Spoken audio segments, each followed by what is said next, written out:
नमस्कार नमस्कार my dear friends. आपका दिन शुभ हो, आपका दिन मंगलमय हो। बहुत शुभकामनाओं के साथ आपसे कहना चाहता हूँ कि एक बार प्राचीन काल में गुरुकुल में एक आचार्य सुमेध नाम के एक आचार्य हुआ करते थे। उनका शिष्य था वर्तत। वर्तत ने एक बार आचार्य से बड़ी विनम्रतापूर्वक पूछा कि बौद्धिक कुशाग्रता और वेदों के ज्ञान के अलावा आप मुझे ये जो अनुशासन का पाठ पढ़ाते हैं, इस पर विशेष गौर देते हैं, इसकी क्या जीवन में आ सकता है। आचार्य जी ने कहा कि ठीक है, कोई बात नहीं, मैं समय आने पर इसका आंसर तुम्हें स्वतः मिल जाएगा। कुछ समय बीत गया। एक बार आचार्य जो है उनको गंगा जी नदी के किनारे घुमाने के लिए ले गए। वहाँ उन्होंने कहा कि तुम्हें मालूम है कि ये गंगा नदी कहाँ से निकलती है। बताते हैं हाँ गुरुजी मालूम है, ये गौमुख से निकलती है और गंगा सागर में जाके समाप्त हो जाती है।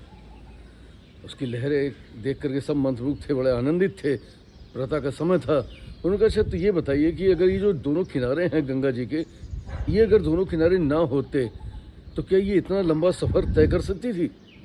वर्तत ने कहा नहीं, कतई तय नहीं कर सकती थी।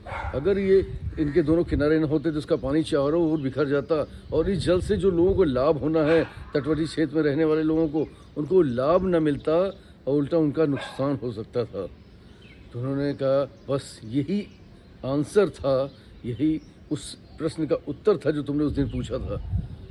दोस्तों इसी तरह की जब शिक्षारत आप रहते हैं, आप विद्यार्थी जीवन व्यतीत करते हैं, उस समय यदि आपके अंदर अनुशासन है तो निश्चित तौर पर आप लंबी दूरी तय करेंगे और अपने लक्ष्य तक पहुंच जाएंगे।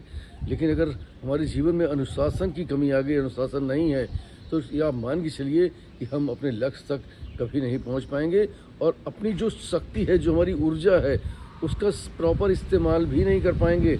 हम बहुत बुद्धिमान हैं, तीक्ष्ण बुद्धि के हैं, लेकिन अनुशासित नहीं है, तो उसका लाभ जो है इस मानव जाति को कभी प्राप्त नहीं हो सकता और खुद को भी कभी नहीं प्राप्त हो सकता। तो इसलिए मित्रों, जीवन में ये जो अनुशासन जैसी चीज़ है ना, ये बहुत इम्पोर्टेंट है।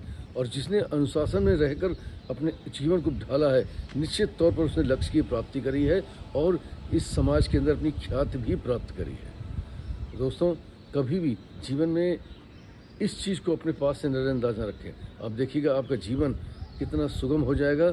और इस अनुशासन में रहते हुए आप अपने लक्ष्य में, जिस तरह की गंगा माँ किलकिलाती हुई, लहराती हुई जो है गौमुख से निकल के और गंगा सागर तक पहुंच जाती हैं, मतलब अपने लक्ष्य को पूर्ण करती हैं और वहाँ आसपास किनारे रहने वाले लोगों को उनका पूरा लाभ मिलता है।